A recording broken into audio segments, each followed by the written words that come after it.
It's Activate Core Virtual Book Tour 2025 right here on HGG Radio. Stay tuned.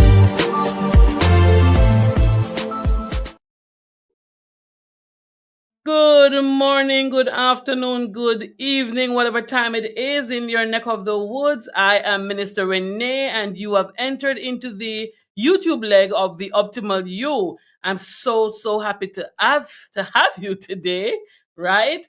It has been a wonderful day, and we give God thanks because had it not been for Him, then we would not have this beautiful opportunity. Now, I'll be having a great conversation today with a lady. Now, I love to have these conversations because as an author myself, I love the chatting, right? Yes, I love the chatting. But we're not going to have an interview. It's going to be a conversation. And as you know, it is Active Core Virtual Book Tour. And so we'll be speaking to many of the authors of Active Core. And today, I'm not even going to introduce the guest. I'm going to allow the guest to introduce herself to you. So send the link out. Let somebody know that we are on. We are about to start. And then they can join in. If you're on the YouTube leg, you can give your comments. You can listen, give your feedback. We love to hear from you. If you are on the app, you can send me a message on WhatsApp at 825-343-4486. And so let's get into the thick of things. Let me invite our guest up for today. Good morning. Hi, good morning, Minister Renee. Thank you so much for having me. I'm so happy to be here with you and your guests, your Radioland people. Yes, and the YouTubers, Yes, and the YouTubers. Thank you so much. Thank you for coming. Thank you for coming. So before I even get into the nitty-gritty of things, can you tell us your name, who you are, where you're from, such delights? My name is Joan Hamilton. I was Joan McDonald. I've been Joan Hamilton now, I think this year for 43 years. So, and enjoying the name, I must say. My husband has been my greatest blessing from God, so I have to put a plug in for him. But I'm an accidental author. I published 2 works in 2024 because in 2023, one of my friends used a few of my stories. When her story is that she had dinner guests, and after they had eaten and they were satisfied, she didn't know what else to do. So she says, let me read you a couple of my stories from my friend. And she read the stories, and it turns out that one of her guests was a publisher. So we got on this journey in 2023, and I have 2 books, two volumes of short stories called Josephine's Jamaican Journey, book 1, In the Yard, and book 2, Out and About. Joan Hamilton is a mom, a wife first and a mom. I have 2 daughters, and I adopted my nephew, who is older than the girls, but they're all adult people now. And I am learning, Minister Renee, to let go and take my hand off them. I pray and I still hold on. So I need to still learn that, to let go. But they're doing very well. I live part-time in Canada and I live part-time in Jamaica. We had moved to Canada in 2000. And one of the things I made my husband promise when we were going was that if he wasn't settling and he wasn't happy, then we were not going to sacrifice him. Because looking on the landscape when you migrate, you see a lot of men don't quite make it back to where they were. And he's an attorney at law. So I said to him, let's make sure we do this. And there was a point in time where I felt, and he felt, that he needed to step back and come back home. And boy, was he welcomed with open arms. So God has been more than blessing us as we have come back. One of the things that we still don't know is why we went in the first place, but we know we were prepared to go. Because believe me, when we left here and went, we were like 2 little children just holding on to the Lord's hands. Yes. With our children. But he made the way, he provided everything we needed, and then we came back and he gave us even more. So I must say thanks be to God, because he has kept us and he continues to bless us. So that's who Joan is in a nutshell. Let me encourage you, Joan. Let me encourage you. Even though you're not sure why you went, nothing God does is wasted. Exactly. So at some point, you're going to say, really? I didn't even think of this. So yes. I'm worried. It's coming. Yes. Yes, thank you for that. Thank you for that. So let me say now, so you've written two books, Yes. and the books are rich with nostalgia and humor from the 1960s in Jamaica. But I want to ask you, what inspired you to start writing these biographical short stories, and why through the lens of a child, a little girl? Okay, so the stories obviously were residing inside of me because some of them are as much as we left here in 2000.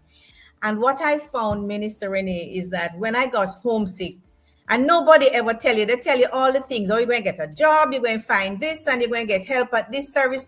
Mm, Nobody ever told me about the homesickness that would come.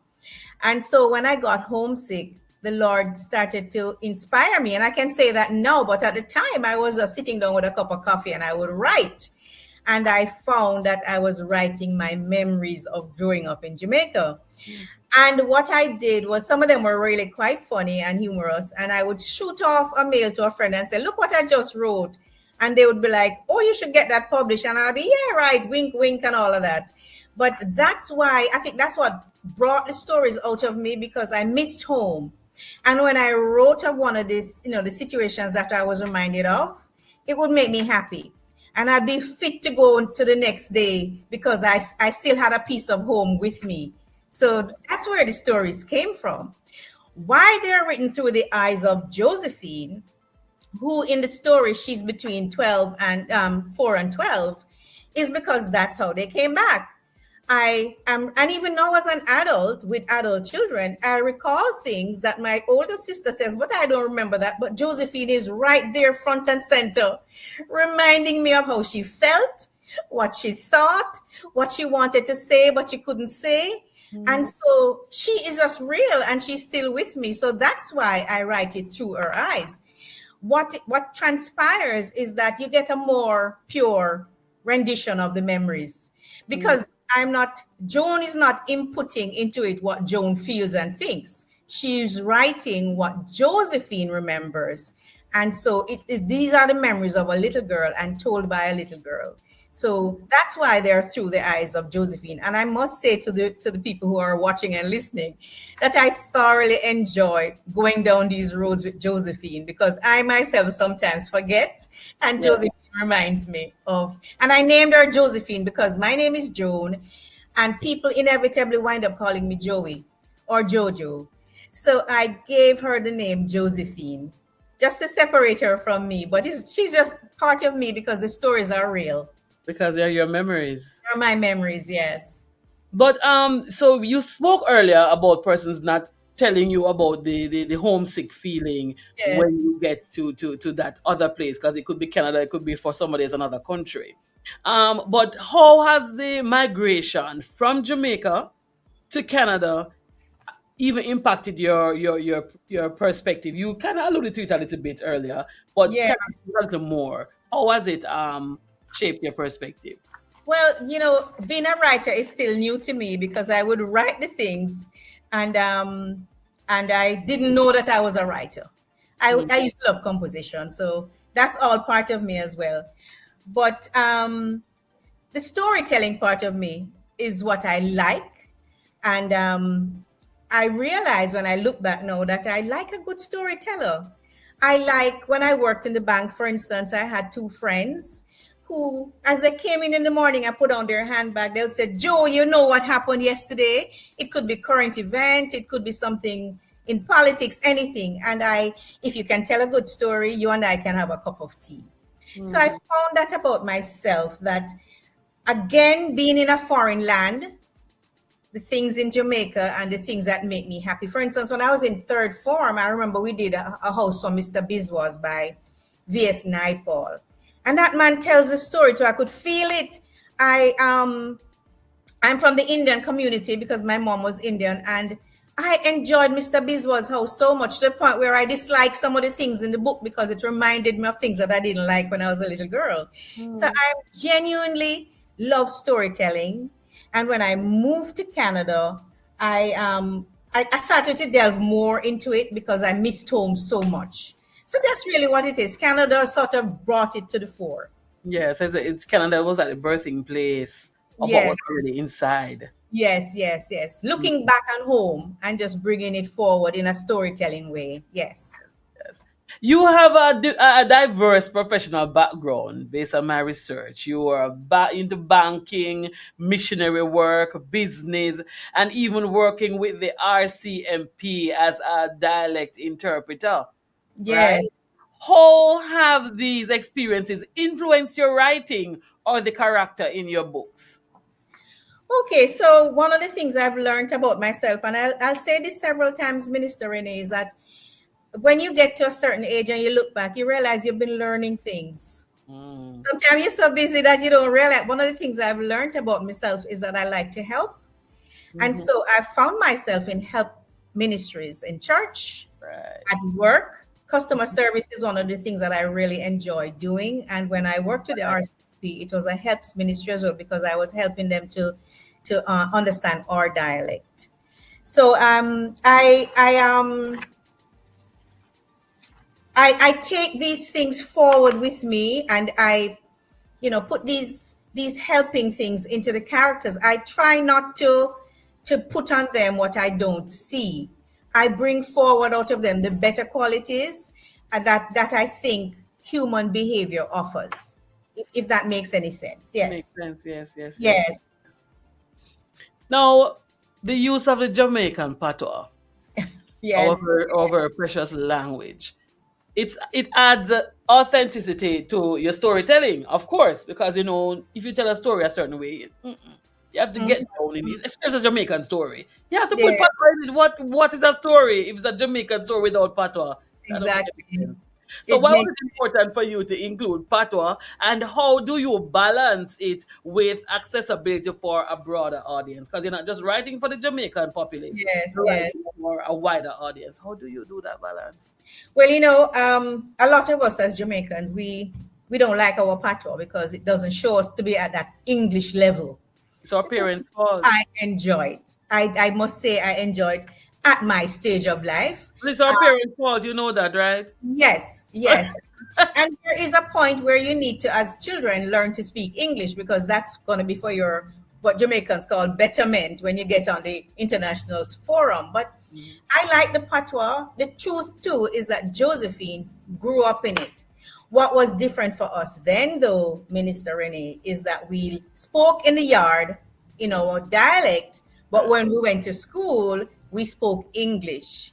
And so that was the benefit we had. So I am not advocating the patois over the English at all. I think we need both because the truth is that our patois makes us who we are. It's real. The stories were real. When I went to seminary, for instance, one of my teachers that did languages, he said, it's the best way to express yourself. Who would ever have thought of saying something is dead and saying something is stiff stone dead? Only our patois allows us to actually emphasize something that's already done and finished with, Yes. even more. We put more emphasis there. And makes you So, visualize it too. yes, and I think it allows people to really express themselves when they can't find the English words. And we are very expressive people. We're loving, we're kind. We are quick to embrace you with warmth and so on, but we're also quick to give you a few of our choice words. As much as we try to temper those behaviors, it's who we are. And so when I worked with the RCMP, for instance, a few of the other people that interpreted their languages, when they really wanted to express a dislike of something to somebody, they would come and say, Joe, come here quickly. Tell me one of the words that you guys use in Jamaica. And I thought it was a joy to say to them, well, use this one or use that one. Mind you, a lot of people might frown at that. But the truth is that we're expressive and it helps us. It helps us. And it gives us the authenticity that we need to show all the time. Yeah. And it's Yeah. funny, as you said, sometimes we don't appreciate our language because I've known Haitians and these persons still speak their Haitian dialect in whichever country. And the Yeah. Spanish need I say about the Spanish people Yeah. is Yeah. they Yeah. hold their languages, but I guess because Yeah. sometimes we're caused to feel as though it's wrong to The speak Jamaican Patois. resilience and our strength comes out when we speak from True, our heart. Yes. truly, Yes. truly. Yes, You yes, describe your spiritual journey and your relationship with Christ as the foundation of your life. In yes. what ways does your faith influence your writing and the themes in your book? I tell people that Christ is the greatest revolutionary that this world has ever seen and will ever see because he brings love. Everything that we do is undergirded and supported by love. And so I bring that, that's my philosophy, the love of God. I think I wrote John 4 8, 1 John 4 8. It says, God is love, and he that loveth not does not know God, because he is love. His attribute, his very essence is love. And I try very hard, because I love the Lord so much, to make sure that that comes out in everything I do. You know, if I'm telling somebody about the love of God, it is tempered by whether or not they can receive it at that moment. So if I'm speaking to somebody of a different faith, I love them so much through God that I'm not going to offend them by throwing everything at them. And so my writings is really wrapped in that. I try to look at everything through those lens, and it is the fact that God loves us, and he first loved us so that we could be his children. So I look at the characters, and even those who in the yard were doing things that are considered negative, I know that we're not just all negative. There's a part of us that is also opposite to that. And Josephine seemed to have been a very deep child, because she looked at the people and she saw both sides of them very often. And in writing her memories, I try to make sure that I show that the love of God, because one of my characters in the book is Miss Beryl the Beetle. And Miss Beryl comes out. You can see Miss Beryl's good qualities, because I handled her with love when I spoke of how she presented herself, because she was a community leader, a yard leader, and people have respected and appreciated her. So the love of God helps me to look at people in that way, not just the negative part of them, but the good parts, that we all have good attributes that we've gotten from the Lord. Yeah. Beautiful, Yeah. beautiful, beautiful. That's how we should really look at each other. Now, Mhm. as it relates to your readers, especially the Jamaican ones, the ones at home, and in the diaspora, how do they respond to the nostalgia and the cultural details in your books? I've gotten some responses that says, Joey, I got this book to my mother, and I hear her in the corner laughing out loud. And when I said, what are you laughing about? She said, you have to read this book. And so a lot of people, that is their response. This is laugh out loud funny.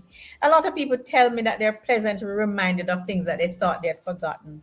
Some are actually stirred. I tell you this, one of the things I've privately found for myself is that a lot of people feel comfortable to say to me, who wouldn't normally admit it, that, I am from so and so, I grew up in this circumstance, but normally they don't want to talk about it. You wouldn't know. And I Mm-hmm. think it has given people a level of comfort to say, yes, me too. I grew up in situations that were not all that great, but Mm-hmm. here I am and I'm okay. Yeah. There are those who are minded to write their own stories, and I encourage them. Know that they see somebody else's story, they say, but I have a story I can write.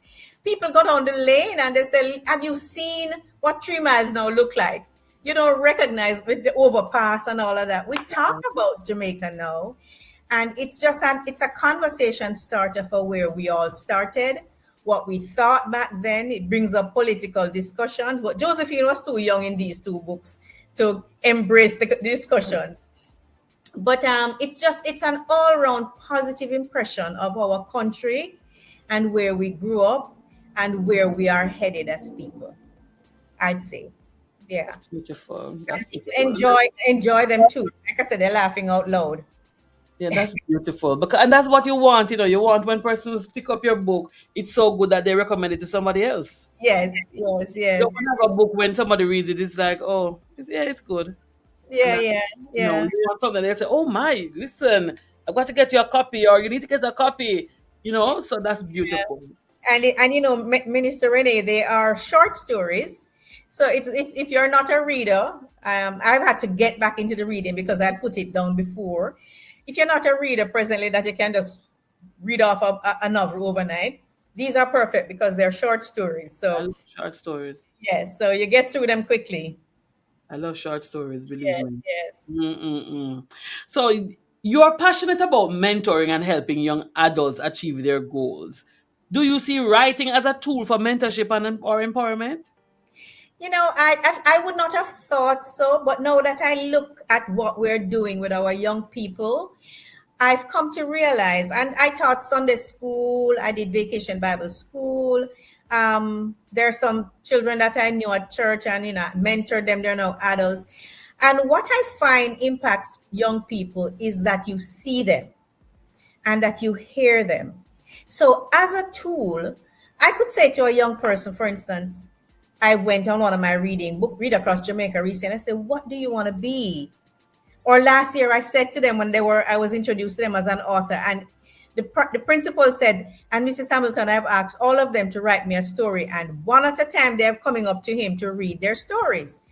What it does is that it shows them that there are people who see them, people who are prepared to listen to them.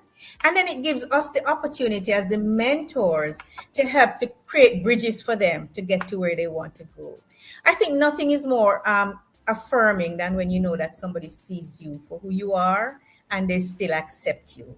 And so I think definitely it can be a tool. They can write too for their own sake if it's just for, you know, diary keeping. They don't have to share that, but it really helps them to look at their feelings, put it down on paper, look at it. And then when you get to a certain stage and decide you can share this, it might be something that we actually use as tools later on in our country and in our society. So I think it definitely can be used. Yes. Beautiful. Beautiful. I think Yes. so. And as you rightly say, we all want to be seen, Oh, yes. and we Oh, all yes. want to know And that we're being accepted. heard. Yep. Yep. Yeah. Yep. Yep. My own writing has been very cathartic for me because it's not that Josephine grew up in with plenty and the best of um, circumstances, but being able to write it, look at it, and say, "Oh, I'm okay. This didn't strip anything off of me. God was with me." That's one of the bigger things that I've looked at. I say, Mhm. "Oh, wow, look at how God was with me in this situation, and I didn't even know." You Yeah. know, so it is something that actually helps you to get out some stuff out of yourself and to accept yourself more and accept that the fact Lord is with you because He really is. Yes. Just to jump on that same thing, having said that, what was the most challenging story or memory to write in your book and why? Okay. That one was easy for me to answer for you because guess what? My Uncle Keith in the story in book two is called Senior Son in book two. Indu, the eldest boy in his family, and given the responsibility, charged to continue the Indian ways and traditions. And I'm not sure if it's just that made him who he was, but he was not a very nice person. And Josephine was very afraid of him when she was growing up. Very, very afraid of him. He was very stern, ironically, very handsome, but I couldn't look at him. She couldn't look at him straight in the face. But God gave me the opportunity to grow and to develop a relationship with this gentleman where he got to the stage where up until he died, a lot of the family didn't like him and thought that they didn't want to have anything to him. But he would go to a family function, get into a scrap, or Jamaicans call it scrapsies with somebody else. Mhm. And he would call me and he would say, "Joey, this is what happened. This is how I behaved. Do you wrong me?" And I would have to say to him, "No, Uncle Keith, I think you responded appropriately." My point is it was hard to write about him because so much of my life was spent being afraid of him, Yeah. observing his negative. But I did get to a place in my developmental stages where I saw the good in him and somebody I could love and I could show love to. And he in turn responded in loving me and my children and my husband. So it was hard to write it because I think that when he was estranged, for instance, from his family, for his children, his own children, for 20 odd years. Mm. And I think towards the end of his life, which just happened in 2020, I think when they got back with him, they thought, well, we'll just cover up all the things that happened. We don't need to revisit it. So when they hear me talking about my evolution with him, they might be surprised. But I hope that they will see in it that we're not all bad, we're not all good, and Jesus is the answer. He never came to accept the Lord because he still remained in his Hindu ways. But we had a loving relationship. But I didn't want to write it where it was so much negative. So I had to make sure that everybody knows that we came to love each other and love each other with a lot of respect and grace. So that was hard to write. Yes. It sounds hard to write, but it just sounds so relieving, though. It just sounds like it was such a Yes. therapeutic. So, Yes, yes. And it took a lot of courage to build a relationship with him because, the most natural thing to do when you have those situations, Minister Renee, is to just let it go and move on. Yeah. But God gave me the grace. And so I thank him. Nothing like grace, I tell you. Yes, yes, Nothing like grace. But yes, now you've discovered your writing, what should I call it now? Your drive and your love for it and the excitement in it and all the beautiful things about writing. Can I say then we should expecting some more things on the horizon? Is there more that we're going to know about Josephine? What's next on the horizon for Joan Hamilton as it relates to writing? Well, Minister Renee, if you knew me when I was a kid, I would threaten you like I've been threatening all my friends and family. You're going to show up in the next volume.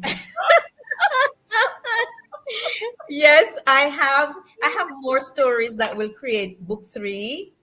I'm covering my high school years in book 3. So I have some wonderful friends from high school that will show up in book 3. And then I'd written some other stories that will go along. But my husband, I threaten him every day. I say, honey, you're gonna show up in book 3, behave yourself. Be nice. Yeah, but I as long as the Lord gives me the inspiration, I will continue to write it because as you've rightly realized with me, I finally found what I like doing. And I have to give my friend Velmore Lawrence the credit for actually taking the story and sharing it today. And then the publishers who are from Select Arrow Publishers in England, they literally called me and said, we like your stories and we want to publish these. So kudos to those people in my life. And then my husband, he has been very proud of me. So every opportunity he gets, he's running along, even running ahead of me and saying, let's do this, let's do this. So it's certainly not a walk by myself, and I'm grateful for that as well. So do you notice something I don't know if you noticed, but let me see if I can draw it to your attention. Yes. You said earlier you don't know why the Lord Yes. took you to Canada. Yes, yes. You realize that it's because you were in Canada why you started writing your thoughts down? Oh my goodness. It was because you were in Canada you started writing your thoughts down. Yes. And now the thoughts have become what? The Josephine series. And how is the Josephine series impacting people? Oh my gosh, the nostalgia and the remembrance going down memory lane is just wonderful. Yes, and Minister Renee, now that you brought that to my attention. If you did not go to Canada. For no reason. Yes, I'm thankful. Thank you for saying that.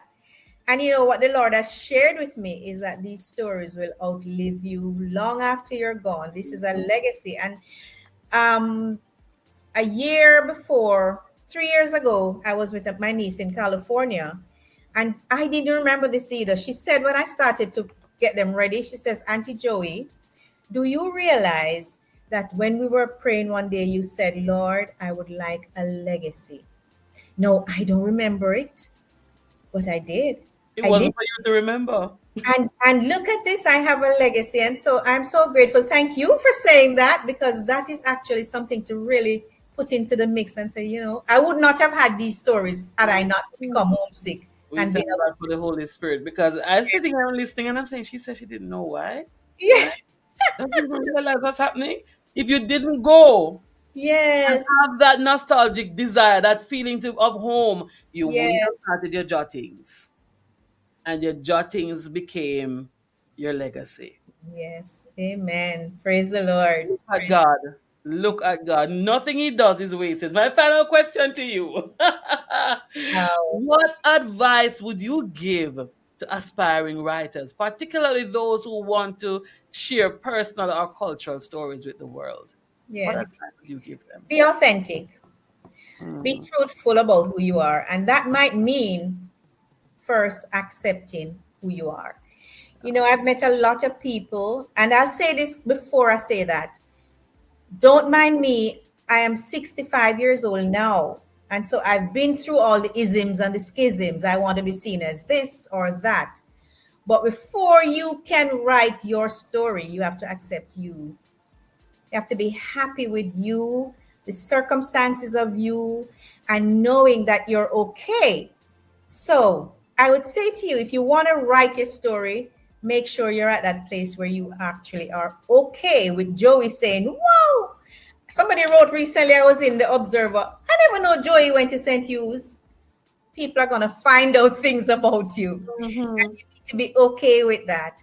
But I recommend it. I say, find a quiet space. Ask the Lord, Lord, what do I have in my hand, as you said to Moses, that mhm. I can use, because I want to use whatever I have in my hand.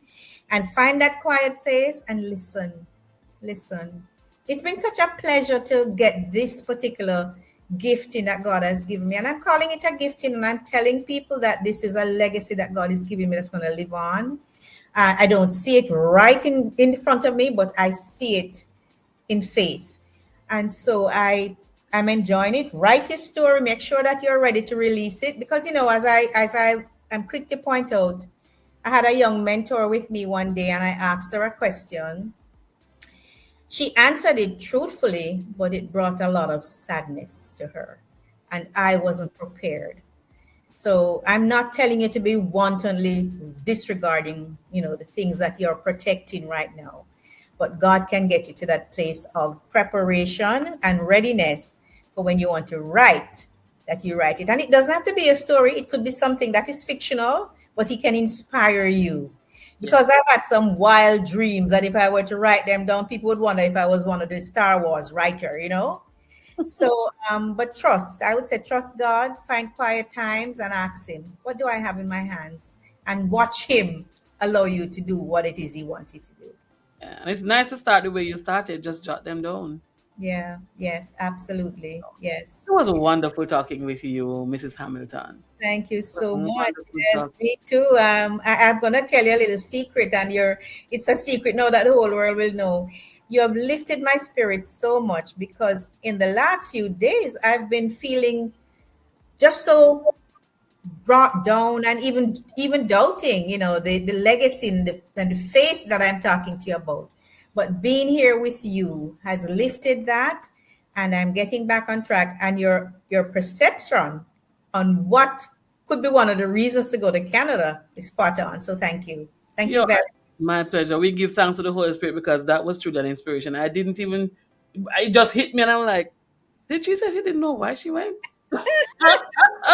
But we look forward to greater things. I pray that the Lord will bless you and that this book will just be something that everybody, every household wants Yes, on their yes, shelf, every bookstore. I'm yes. praying for that for you. May I share with you my website? It's called Yes, please. Joey. Oh, I'm jumping ahead of myself. I'm so excited. I'm so sorry. Hold on. Don't share your website yet. Yes.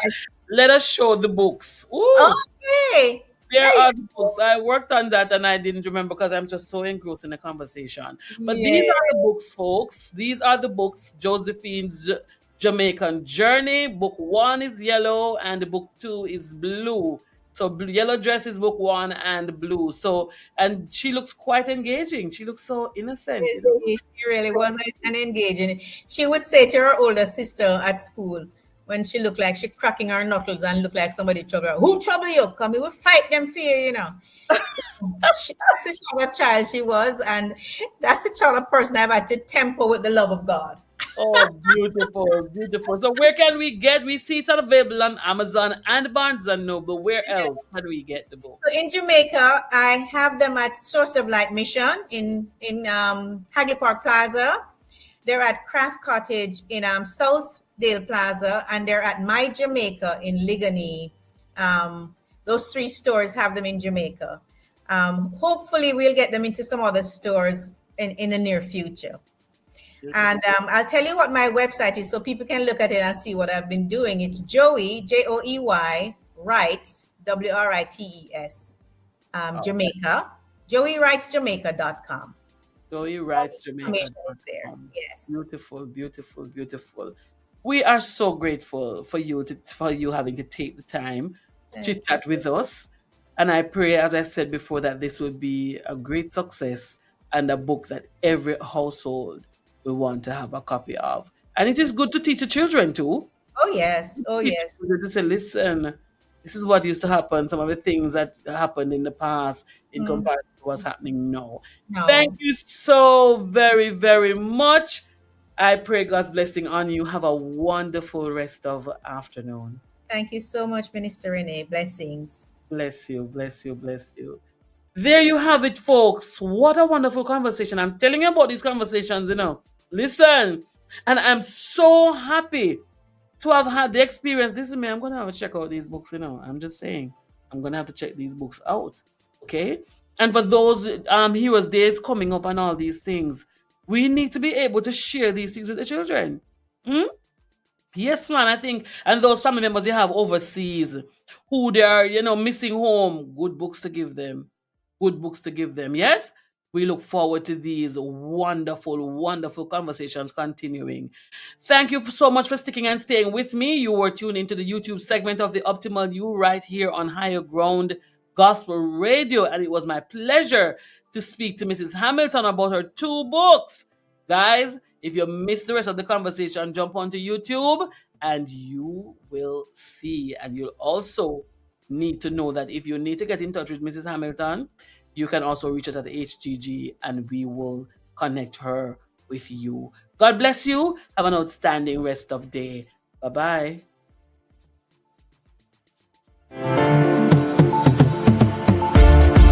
It's Activate Core Virtual Book Tour 2025 right here on HGG Radio. Stay tuned.